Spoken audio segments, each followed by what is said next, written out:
तो बच्चों, आज हम मॉड्यूल 2 के अंतर्गत इनवर्स फंक्शन यानी प्रतिलोम फलन के बारे में पढ़ रहे हैं।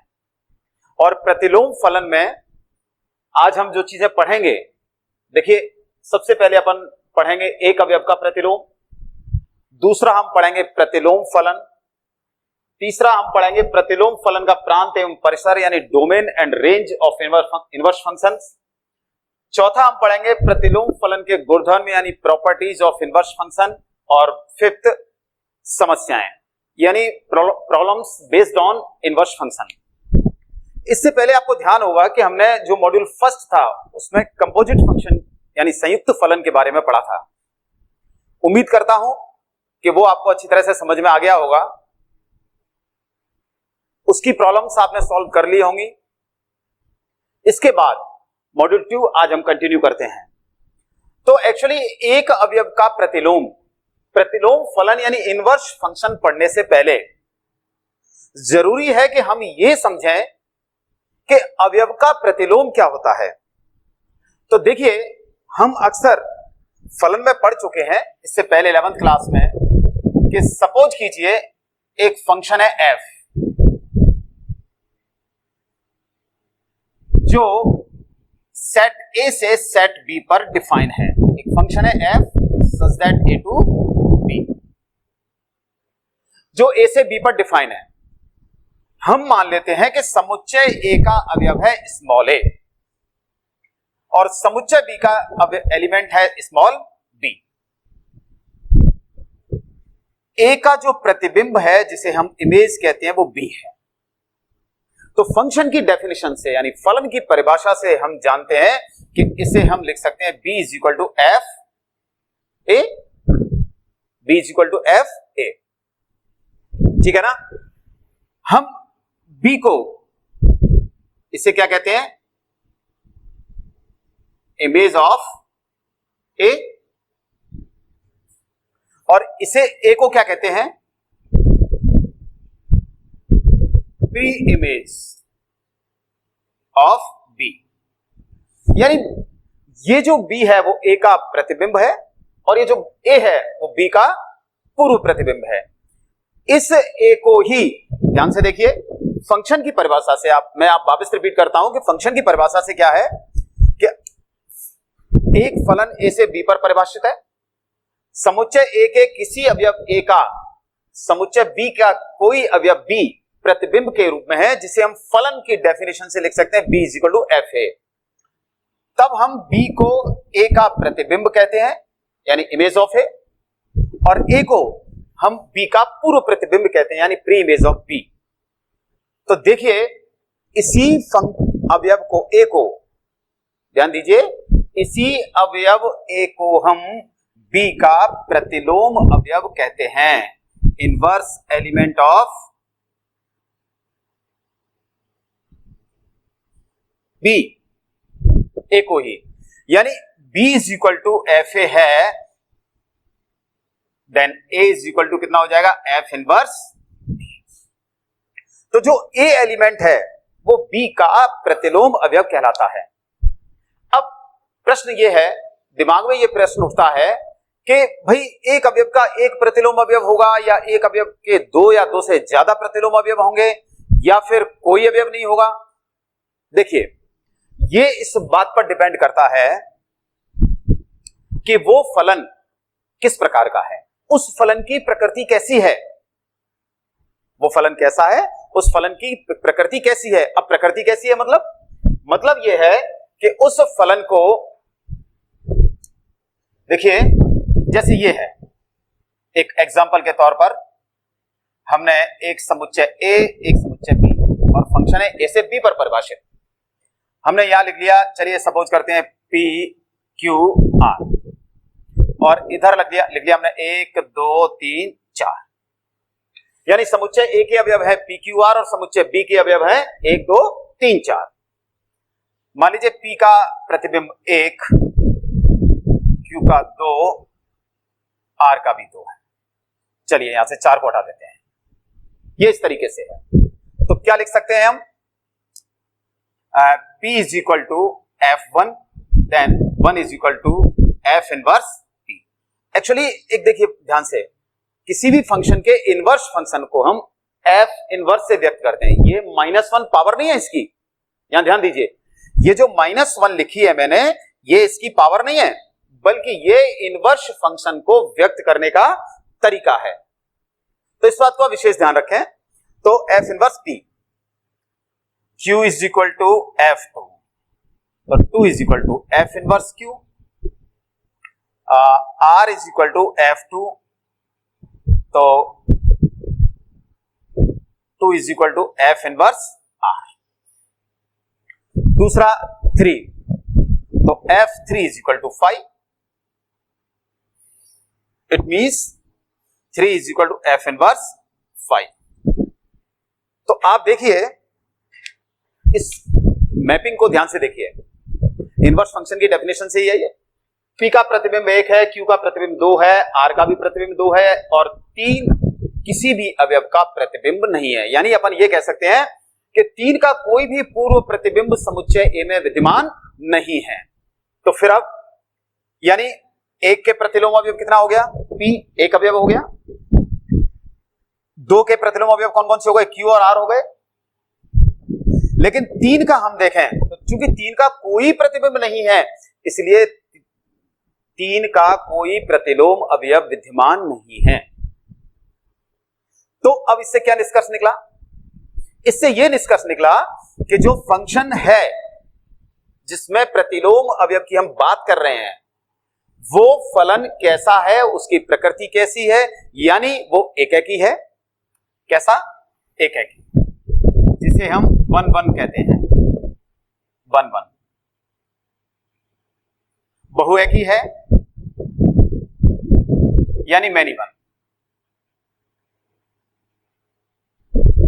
आच्छादक है, यानी ऑन टू, या फिर अंतरछेपी है। कैसा है? अंतरछेपी, यानी N2। अगर फलन एकेकी है तो एक अवयव का प्रतिलोम अवयव एक अवयव होगा।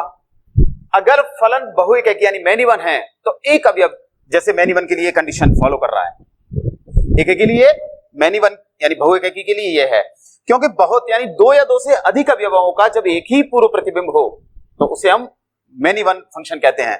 तो यहां हम देख सकते हैं कि 2 के प्रतिलोम अवयव Q और R हैं। तो एकेकी है तो एक अवयव का प्रतिलोम अवयव एक अवयव होगा। अगर फंक्शन मैनी वन है, बहुएकी है, तो 2 या 2 से अधिक अवयवों का प्रतिलोम अवयव एक ही अवयव होगा। तीसरा आच्छादक, अगर आच्छादक है तो हर अवयव का यानी समुच्चय B के हर अवयव का प्रतिलोम अवयव विद्यमान होगा। और अगर फलन अंतरछेपी है तो कम सहप्रांत B में यानी समुच्चय B में कम से कम कोई अवयव एक ऐसा जरूर विद्यमान होगा जिसका प्रतिलोम अवयव विद्यमान नहीं होगा। तो clear?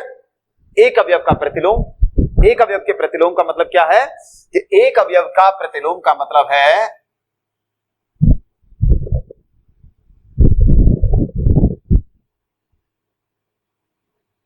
Inverse of an element. तो अगर कोई फंक्शन f a से b पर परिभाषित है और a का प्रतिबिंब b है, ठीक है ना, यानी b बराबर f है, तो आप जैसा कि मैंने अभी बोला है कि b प्रतिबिंब है यानी इमेज ऑफ a है, और a को अपन प्री इमेज ऑफ b कहते हैं, b का पूर्व प्रतिबिंब कहते हैं। तो इसी a एलिमेंट को हम b का प्रतिलोम अवयव कहते हैं, और इसे किस तरीके से रिप्रेजेंट करते हैं? a is equal to f inverse b से। यह भी आपको समझ में आ गया होगा कि एक अवयव के प्रतिलोम अवयव कितने अवयव होंगे, ये उस फलन की प्रकृति पर निर्भर करता है कि फलन एकेकी है यानी 1-1 है, मैनी वन है, ऑन टू है, अथवा इनटू है। राइट? क्लियर सारी चीजें? चलिए अब इसके बाद इस पर एक एग्जांपल देखते हैं अपन। एग्जांपल क्या है कि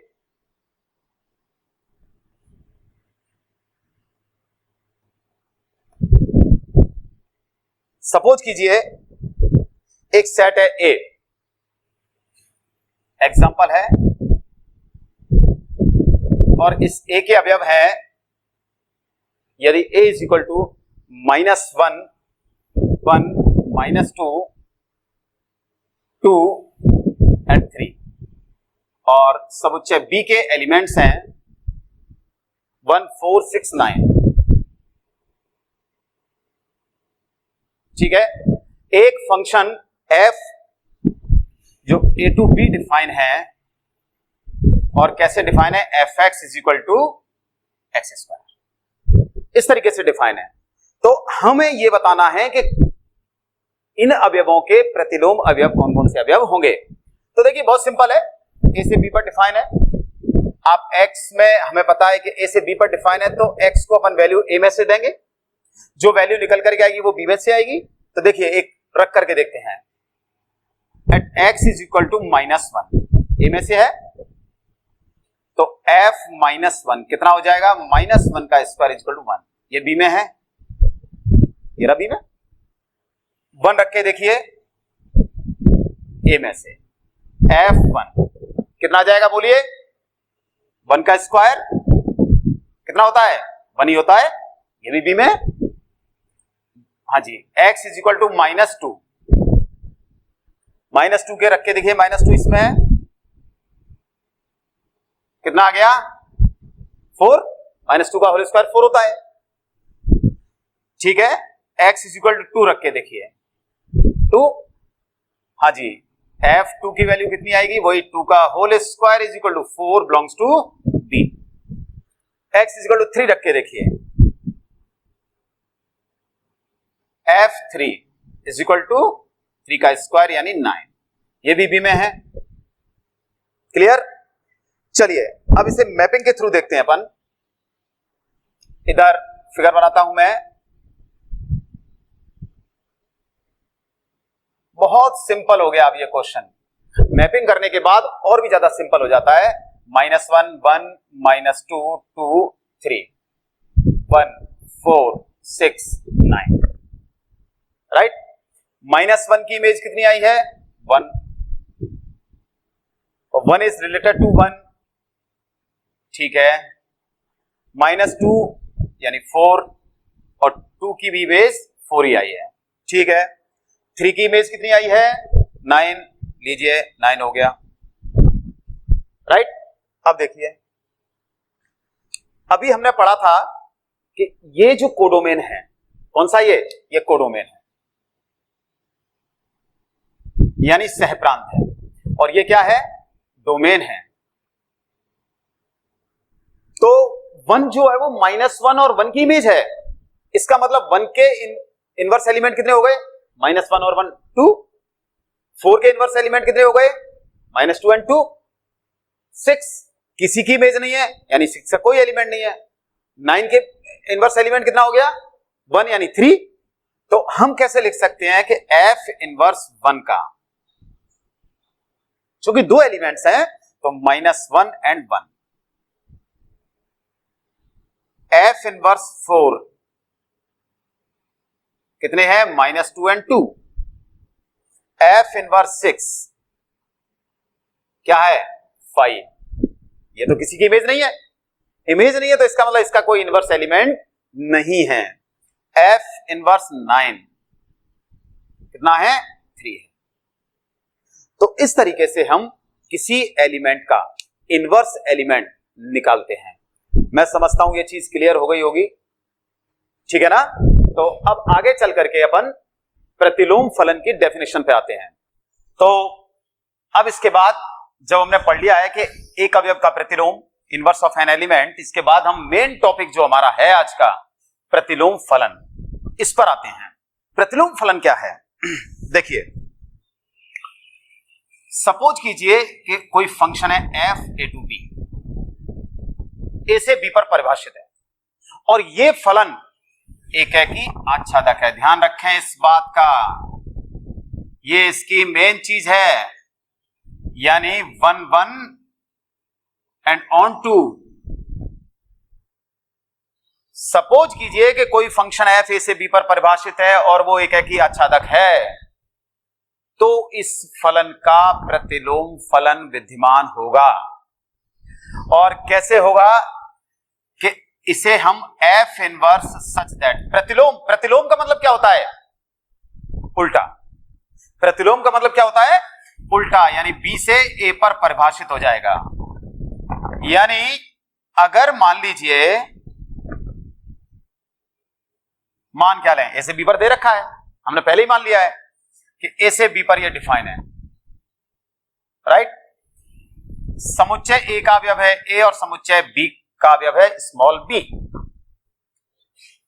ए एक अद्वितीय अवयव बी से संबद्ध है, यानी ए का प्रतिबिंब बी है, ठीक है ना।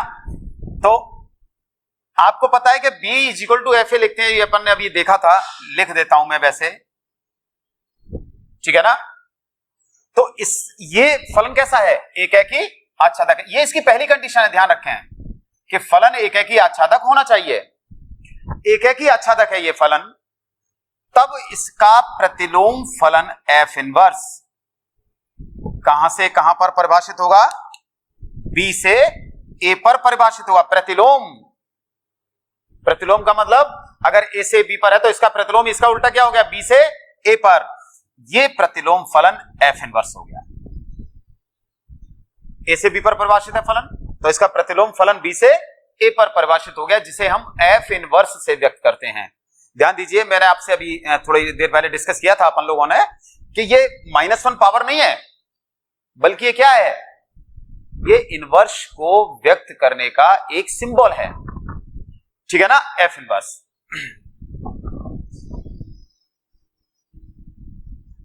तो कितना हो गया? अगर ए का एलिमेंट स्मॉल ए है और बी का एलिमेंट स्मॉल बी है, तो हम क्या लिखते हैं? B is equal to F A, then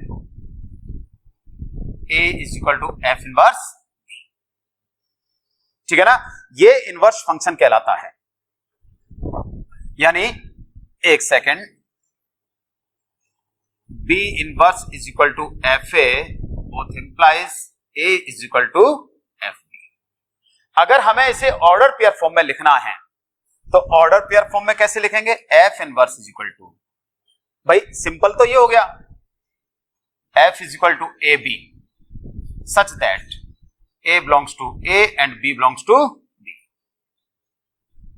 अब चूंकि ऑर्डर पेयर फॉर्म में लिखना है आपको, तो ऑर्डर पेयर फॉर्म में जब हम लिखते हैं किसी इनवर्स फंक्शन को, तो उसके जो कंपोनेंट्स होते हैं ए बी, इनका ऑर्डर चेंज कर दीजिए। तो कितना हो जाएगा? ऑर्डर चेंज करिए, पहले ए लिखा है इसको बाद में लिखेंगे, और जो सेकंड नंबर पे बी लिखा है इसको फर्स्ट नंबर पे लिख देंगे, बी ए सच दैट। कहां से लिया है आपने?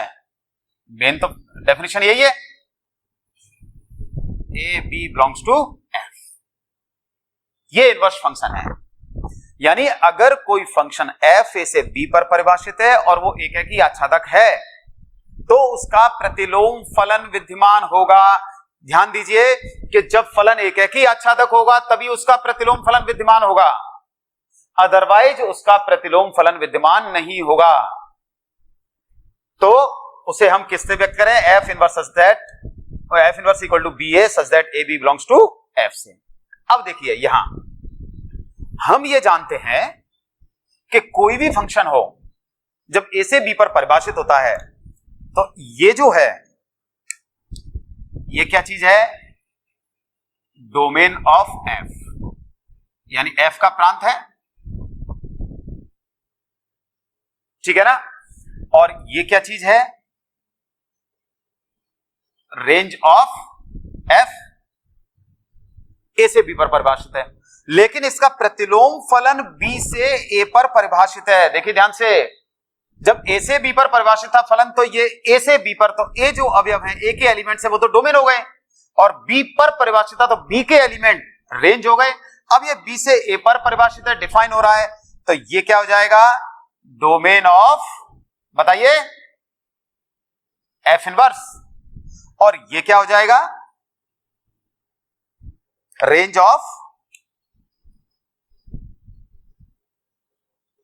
F inverse. तो देखिए, जो फंक्शन एफ का डोमेन होता है वो एफ इनवर्स का क्या होगा? Range, right.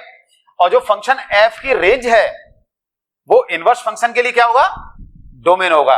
तो ध्यान दीजिए, हम धीरे से, अचानक से, चुपचाप से इस तरह के प्रतिलोम फलन का प्रांत एवं परिसर, प्रतिलोम फलन की परिभाषा से ही तो हम क्या लिख सकते हैं। अच्छा, एक चीज ध्यान रखें, जब आप कॉपी पेन साथ रखें, जब आपको ये नोट करना है तो वीडियो को पॉज करें, नोट करें, समझें सारी चीजों को। जब हमें सारी चीजें समझ में आ जाती हैं तो हमारे लिए समस्याओं का समाधान करना आसान हो जाता है, क्वेश्चन को सॉल्व करना बहुत आसान हो जाता है, ठीक है ना। तो इस चीज को ध्यान रखें कि जब आपको ये इसको लिखना हो तो वीडियो को पॉज कर दें, आप उसे नोट करें।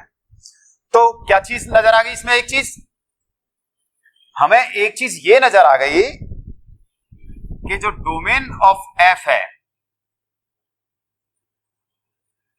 वो क्या है, रेंज ऑफ एफ इनवर्स, इसको प्रांत, प्रांत कहते हैं, ठीक है ना।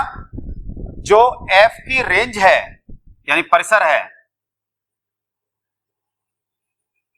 डोमेन ऑफ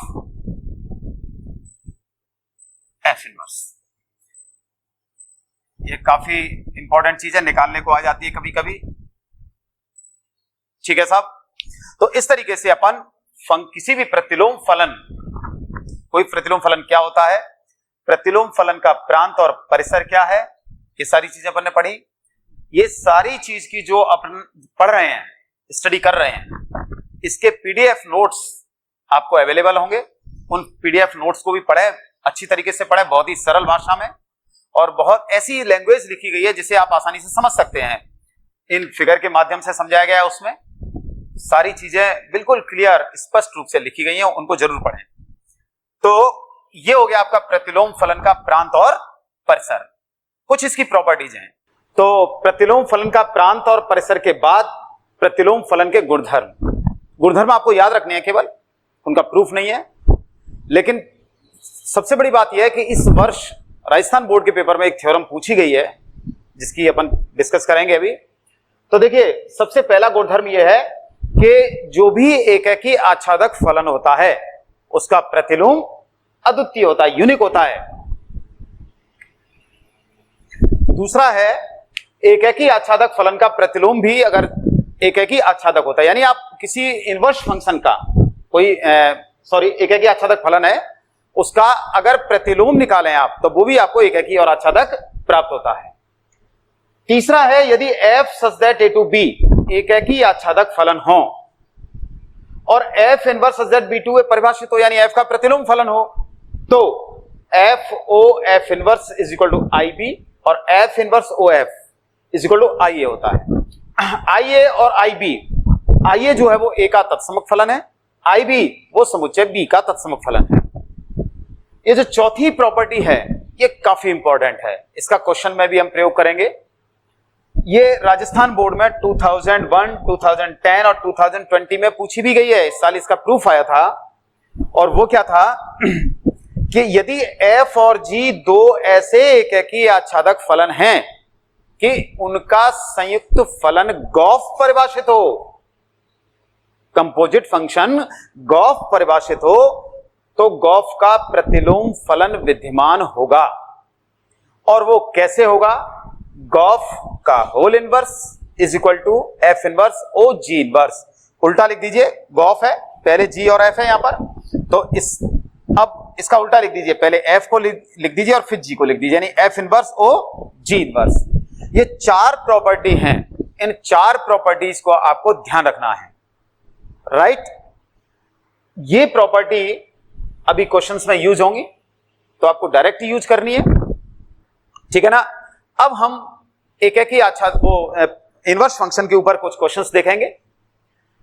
इनवर्स फंक्शन के क्वेश्चन करने के लिए जब आपसे कहा जाता है कि मेरे पास बुक है और बुक में से अपन कुछ क्वेश्चन लेते हैं, जैसे वो कह देता है कि अगर ये फंक्शन दे रखा है, सिद्ध कीजिए कि एफ इनवर्स विद्यमान होगा, या एफ इनवर्स का सूत्र भी ज्ञात कीजिए, या एफ इनवर्स ज्ञात कीजिए, या ये बताइए कि इसका प्रतिलोम फलन विद्यमान होगा अथवा नहीं होगा, ये सारी चीजें हैं। तो इसके लिए अब हम क्या करेंगे, अब आपको यहां ध्यान देना है, ये इसका वर्किंग मेथड है। वर्किंग मेथड मैंने नोट्स में लिखा हुआ है कि आपको किस तरीके से प्रूफ करना है। जब आपको एफ इनवर्स निकालना है तो सबसे पहले आप क्या करेंगे, आप एफ इनवर्स की यानी प्रतिलोम फलन की डेफिनेशन पे जाइए। डेफिनेशन क्या है कि अगर फंक्शन एफ जो ए से बी पर परिभाषित है, ए से बी यानी समुच्चय कोई सा भी हो सकता है, किसी भी समुच्चय से किसी भी समुच्चय पर परिभाषित हो सकता है, आर से आर पर हो सकता है, आर से एन पर हो सकता है, एन से आर पर हो सकता है, किसी से भी किसी पर। एन और आर समझ रहे हैं ना, एन यानी set of natural numbers, R set of real numbers. तो सबसे पहले आप उस फंक्शन को एकेकी और आच्छादक बताएंगे। जब आप उसे एकेकी और आच्छादक बता देंगे तब उसके बाद आप एफ इनवर्स का फॉर्मूला निकालेंगे। एफ इनवर्स का फॉर्मूला निकालने के बाद आपको जो लास्ट में रिजल्ट प्राप्त होगा वही आपका एफ इनवर्स फंक्शन होगा। देखिए, चूंकि बोर्ड एग्जाम में, कोई सा भी बोर्ड एग्जाम हो, चाहे सीबीएसई हो, चाहे राजस्थान बोर्ड हो या अदर स्टेट के बोर्ड्स हो, उनमें सब में स्टेप मार्किंग होती है, इसलिए आपको स्टेप का ध्यान रखना है। तो मैं एक क्वेश्चन लेता हूं जो बड़ा ही सिंपल क्वेश्चन है। सिंपल क्वेश्चन से ही शुरुआत करते हैं अपन। क्या है देखिए, यह क्वेश्चन राजस्थान बोर्ड में एक बार पूछा भी गया है। देखिए, बुक है मेरे पास, एक्सरसाइज 1.2 का सेकंड क्वेश्चन है। क्या है, यदि f सच दैट R2R और fx इज इक्वल टू है xq माइनस 3, तो सिद्ध कीजिए कि f इनवर्स विद्यमान होगा और f इनवर्स का सूत्र भी ज्ञात कीजिए, और साथ ही f इनवर्स 24 यानी एक तो हमें f इनवर्स निकालना है, एक हमें निकालना है f इनवर्स 24 की वैल्यू, और एक निकालना है हमें f इनवर्स 5 की वैल्यू। कैसे निकालेंगे भाई? बड़ा सिंपल है। मैंने आपसे कहा था कि सबसे पहले आपको, चूंकि f इनवर्स का सूत्र हमें ज्ञात करना है, तो पहले हमें यह बताना है कि f इनवर्स विद्यमान होगा अथवा नहीं होगा। उसके लिए हमें क्या करना है? उसके लिए हम सबसे पहले इस फंक्शन को एकेकी और आच्छादक प्रूफ करेंगे। अब एकेकी और आच्छादक की बात है, तो एकेकी और आच्छादक आप 11th क्लास में पढ़ चुके हैं कि एकेकी और आच्छादक कैसे प्रूफ करते हैं। उसी प्री नॉलेज का हम यहां उपयोग करेंगे। तो सबसे पहले एफ एकेकी, बहुत सिंपल है। हम दो एलिमेंट्स लेते हैं, x1, x2 belongs to r। कई बार बड़ा कंफ्यूजन हो जाता है कि पता नहीं ये r कौन सा है। देखिए, ये r जो होता है वो डोमेन होता है, ये जो r होता है वो रेंज के लिए होता है। जो हम x लेते हैं वो इसमें से लेते हैं, डोमेन में से। तो ये जो r है वो क्या है? डोमेन है, राइट। हमने x1 x2 belongs to r ले लिया, x1 और x2 दो एलिमेंट्स ले लिए जो डोमेन r के एलिमेंट्स हैं। यदि अब हम अपनी तरफ से fx1 is equal to fx2 लेकर के चलेंगे, fx1 is equal to fx2, जैसे आपने कंपोजिट फंक्शन में वैल्यू निकाली थी, किसी पॉइंट पर फंक्शन की वैल्यू गॉफ और फॉग निकालते थे, सेम वैसा ही है। ये fx है, हमें fx1 की वैल्यू चाहिए, तो यहां रखेंगे x1, तो x1 cube minus 3 is equal to x2 cube minus 3। Minus three cancel, कितना बचा? x1 cube is equal to x2 cube. दोनों तरफ क्यूब रूट लेंगे, यह आ जाएगा x1 is equal to x2 for x1 x2 belongs to r। वो यार डोमेन है। इसका मतलब क्या है कि ये फंक्शन कैसा हो गया? एकेकी है।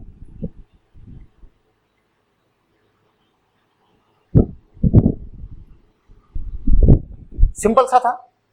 दो एलिमेंट्स लेने आपको x1 x2 प्रांत में से, यानी उसके डोमेन में से, फिर हमें fx1 इक्वल टू fx2 लेकर के चलना है। इसकी सहायता से with the help of fx1 equal to fx2 we want x1 equal to x2। अगर x1 इक्वल टू x2 आ जाता है तो वो फंक्शन एकेकी फलन होगा, अदरवाइज एकेकी फलन नहीं होगा। अब एकेकी निकालने के बाद क्या निकालेंगे हम? आच्छादक फलन निकालते हैं। और आच्छादक फलन कैसे निकालते हैं, उसके लिए आपने 11th में ही पढ़ा है कि सबसे पहले हम क्या करते हैं, नोट कर लिया, ठीक है। अब आच्छादक फलन,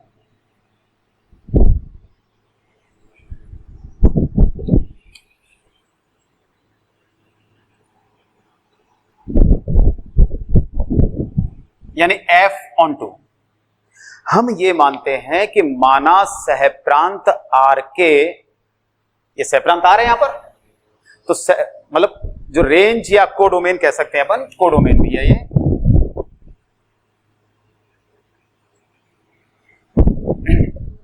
सहप्रांत R के किसी अवयव Y का पूर्व प्रतिबिंब प्रांत R में X इस प्रकार विद्यमान है कि, ये चीज आपको लिखनी है। तो हम लिख लेते हैं कि माना सहप्रांत यानी कोडोमेन R के किसी अवयव Y का पूर्व प्रतिबिंब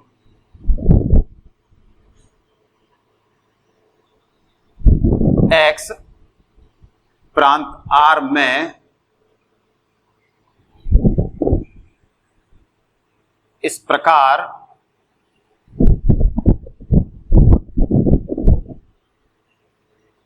विद्यमान है कि, कैसे विद्यमान है कि y = fx।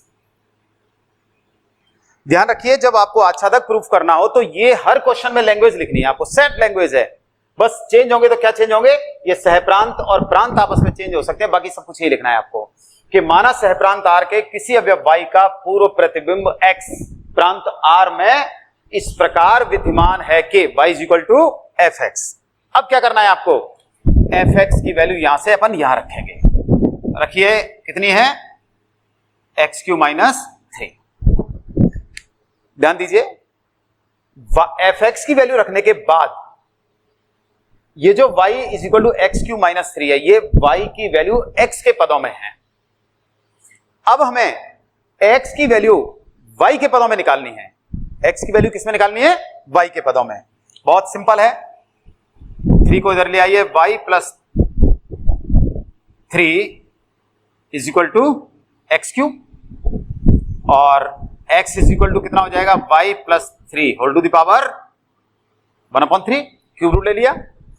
अब आपको यह देखना है, क्या देखना है कि सहप्रांत, अच्छा y किसका अवयव है, सहप्रांत का, कि जो सहप्रांत का प्रत्येक अवयव के संगत प्रांत में उसके संगत वैल्यू विद्यमान है अथवा नहीं है, यानी सहप्रांत R के प्रत्येक अवयव का पूर्व प्रतिबिंब प्रांत R में विद्यमान है अथवा नहीं। अगर आपको लगता है तो अब अपन लिख देंगे बिलोंग्स टू R। ये R कौन सा है, प्रांत, यानी जिसे अपन क्या कहते हैं, डोमेन कहते हैं, ठीक है ना। अगर विद्यमान नहीं है तो अपन इसको डज नॉट बिलोंग टू कर देंगे। तो अब आप देखिए, ये प्रांत R में विद्यमान है अथवा नहीं है, y की आप कोई सी भी वैल्यू लीजिए, जो आपकी इच्छा है, किसमें से लेनी है आपको, सहप्रांत R, कोई भी रियल वैल्यू लीजिए। तो आप ये पाएंगे कि जब उस रियल वैल्यू की यहां पर मान रखेंगे तो हर संख्या का क्यूब रूट लिया जा सकता है, चाहे वो नेगेटिव हो चाहे वो पॉजिटिव हो, चाहे नेगेटिव रियल नंबर हो चाहे पॉजिटिव रियल नंबर हो, हम हर संख्या का, हर वास्तविक संख्या का क्यूब रूट ले सकते हैं। इसका मतलब क्या है कि सहप्रांत R के प्रत्येक अवयव का पूर्व प्रतिबिंब प्रांत R में विद्यमान है, इसलिए F कैसा हो जाएगा, आच्छादक हो जाएगा। ये आपको लिखना है। तो अपन क्या लिख सकते हैं, चलिए मैं इसको अब हटा देता हूं यहां से, प्रॉब्लम्स तो चली रही हैं।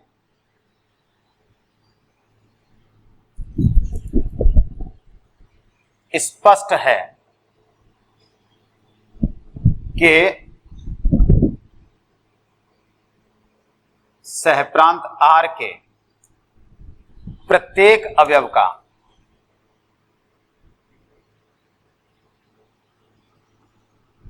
पूर्व प्रतिबिंब, पूर्व प्रतिबिंब किसमें विद्यमान है? प्रांत R में विद्यमान है।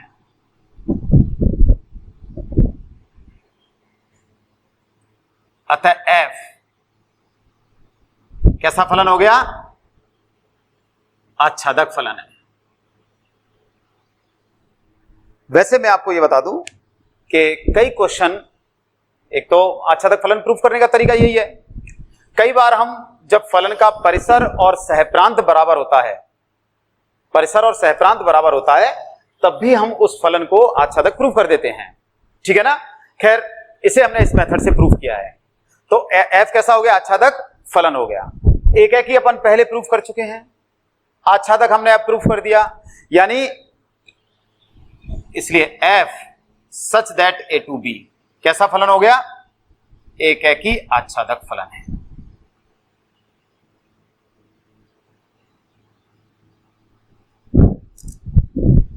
अब आपके दिमाग में बस अब थोड़ा सा चेहरे पे मुस्कुराहट आ गई होगी कि जब F एक है कि आच्छादक फलन है, तो फिर इसका प्रतिलोम फलन कैसा हो जाएगा?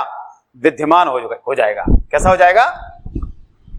अतः F इनवर्स, सॉरी R से R है ये, तो F इनवर्स, इनको पलट दो, R to R, यानी इसका प्रतिलोम फलन इस प्रकार विद्यमान होगा कि F inverse Y is equal to X। F inverse Y is equal to X, इसे हम क्या लिख सकते हैं? Y is equal to Fx। कर लीजिए सरल। अब क्या है? Fx की यहां से वैल्यू रख दीजिए, XQ माइनस 3। ठीक इसी तरीके से जैसे अभी आपने आच्छादक में निकाला है, देखिए स्टेप सेम आ रहे हैं। जैसे आच्छादक निकालते हैं वैसे ही प्रतिलोम फलन निकालेंगे। कितना हो जाएगा? y plus 3 is equal to XQ और x is equal to y plus 3 whole to the power 1/3। x की जगह क्या रख देंगे? क्या लिखा ये? F इनवर्स y, यानी F इनवर्स y। और दोनों साइड x के स्थान पर, वो y के स्थान पर x लिख दीजिए। लीजिए साहब, ये आपका इनवर्स फंक्शन आ गया। राइट? वैसे ये बोर्ड में पूछा गया है, राजस्थान बोर्ड में 2002 में पूछा गया है। ये आपका F इनवर्स निकल आया। यानी F इनवर्स निकालने के लिए अपन ने कौन कौन से स्टेप किए? हमने सबसे पहले उस फलन को एक है कि आच्छादक बताया। जब एक है कि आच्छादक बता दिया, तब हमने उसका F इनवर्स निकाला। अभी क्वेश्चन पूरा नहीं हुआ है, अभी आपको यह भी वैल्यू निकालनी है, F इनवर्स 24 और F इनवर्स 5। कैसे निकालेंगे? बहुत सिंपल है। नोट तो करते जा रहे हैं आप, साथ साथ नोट करते जाइए। मैं इसको यहां से साफ कर देता हूं। हमें निकालनी है F इनवर्स 24 की वैल्यू। F इनवर्स 24 की मैं बताऊंगा, F इनवर्स 5 की आप निकालेंगे। आपके पास F inverse x is equal to x plus 3 whole to the power 1/3 रखिए। इसमें x की किससे रिप्लेस कर दें? देखिए ध्यान से, 24 से। तो since F inverse x is equal to है आपके पास x प्लस 3, तो x is equal to 24। F inverse 24 की वैल्यू निकालनी है तो x इज इक्वल टू 24 रख दो। F इनवर्स 5 की वैल्यू निकालनी है तो x इज इक्वल टू 5 रख दो। 24 plus 3 whole to the power 1/3। 24 और 3 27, और 27 का क्यूब रूट कितना होता है? 3 होता है। लीजिए साहब, ये वैल्यू निकल गई। समझ में आ गया? ठीक है ना। इसी तरीके से आप निकालेंगे एफ इनवर्स 5 की वैल्यू। तो देखिए ये जो हमने एफ इनवर्स 24 अभी निकाला था, वो तो उसके लिए अपन को इतनी कवायद करनी पड़ी। बाई चांस आपको ये सब नहीं करना पड़ा इतना, और वो केवल कह दे कि यदि एफ ये है, एफ एक्स इक्वल टू इतना है, तो एफ इनवर्स 24 की वैल्यू निकाल ली है। कई बार बड़ी समस्या हो जाती है कि फिर कैसे निकालें। तो बहुत आसान है। कैसे? जिसकी वैल्यू निकालनी है तो आप इसे मान लीजिए let F inverse 24 equal to X. तो फिर ये कितना हो जाएगा? एफ एक्स इक्वल टू 24 हो जाएगा। एफ एक्स की वैल्यू आपके पास कितनी है? X Q minus 3।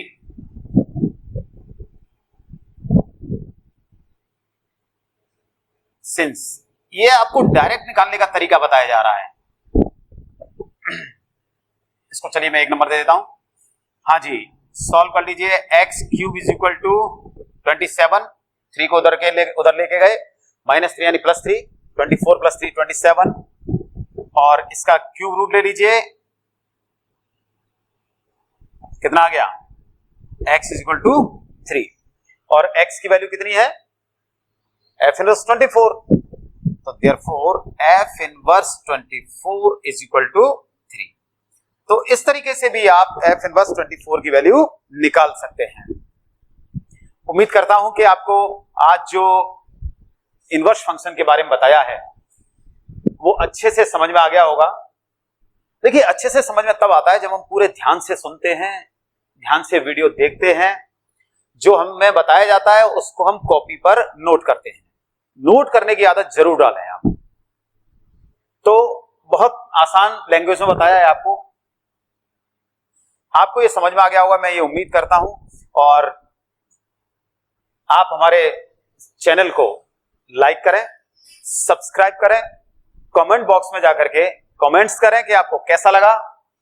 आगे से हम आपकी समस्याओं का, जो आपकी समस्याएं प्रॉब्लम्स आएंगे उनका भी समाधान करने की कोशिश करेंगे। इसके बाद इस पर जो बेस्ड प्रॉब्लम्स हैं, इनवर्स फंक्शन पर बेस्ड प्रॉब्लम्स हैं, वो हम नेक्स्ट मॉड्यूल में पढ़ेंगे। ठीक है ना। तो तब तक आप इस पर बेस्ड जो सिंपल प्रॉब्लम्स हो या आप उनको सॉल्व करने की कोशिश करें। बहुत बहुत धन्यवाद।